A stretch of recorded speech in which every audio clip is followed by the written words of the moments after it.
I have a confession to make, and yes, I'm doing something a little different today, but don't worry, it all relates back to Dungeons and Dragons, so let's roll for knowledge. So for a long time, I always thought I was failing, or at least that's how it felt.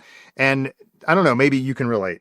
Because on paper, things looked okay, but inside, I was really exhausted. I looked at other people who were succeeding, and I was struggling, and I thought, what's wrong with me? Why can't I succeed like they do? I mean, seriously, this isn't just recent. I spent decades trying to become the person my boss wanted me to be, society wanted, my friends and family expected. And then I came back to D&D, and D&D taught me something that really, to be completely honest with you, changed my life, and I hope this video helps you too. For background, I was just a ranger trying to play the game of life like a wizard, a rogue, or any other class everyone else wanted me to be. But here's what really hit me, because in Dungeons and Dragons, a barbarian never apologizes for not being smart, right? A wizard never hates themselves because they can't lift a boulder. What do? They look at their character sheet and they say, this is who I am, and I'm going to use my strengths to win. But here's what I found to be the key. What do we do in real life? Well, we do the opposite. We obsess over our low stats, our dumb stats. We treat our weaknesses like they're defects that need constant fixing. The world tells us that. So if you're naturally quiet and observant, the world tells you you have to be louder, you have to hustle harder, you have to be an extrovert. So you try to conform to that. You try to be a bard, perhaps. But guess what? It doesn't work out. It's not who you are.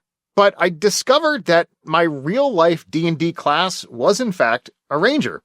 And when I read the personality profile, it really hit me because it said that my strength is focus. My strength is looking at complex problems and then disappearing into the woods for a while, or my office, or a quiet place. I mean, I do like hiking in the woods, and coming back with the exact answer that nobody else could find.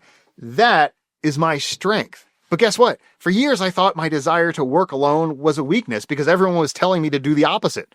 I thought I was antisocial, but guess what? D&D taught me that self-reliance is actually a superpower when it's used right. And the moment I stopped trying to be any of the other classes everyone else wanted me to be and let myself be a ranger, things got better. The work got easier. The success started coming in. And I hope you can see that through this channel. But what about the weaknesses? We all have them, right? What about the stuff you always struggle with? Well, guess what? Here's the secret to success despite your weaknesses. I mean, think about it. How do you win in D&D? By adventuring with a party stacked with different capabilities. A party where each member has unique strengths to complement each other. And that's how you win in D&D. And that's what I did. I stopped trying to fix my weaknesses and started to find people who were strong where I was weak. And equally important is this. I was there to help them with my strengths. Now, here's my message to you. Stop trying to play the character everyone else wants you to be. Look at what comes naturally to you. That's your class. That's your D&D class. And I'm super passionate about this topic, and I created a quiz to help you determine your real-life class. And I put a link in the description if you want to check it out. But here's the thing. Whether you take the quiz or you don't, promise me one thing. Stop trying to be a class you're not. Be who you are. Embrace your real-life D&D class and watch how things changed. And that's what I learned.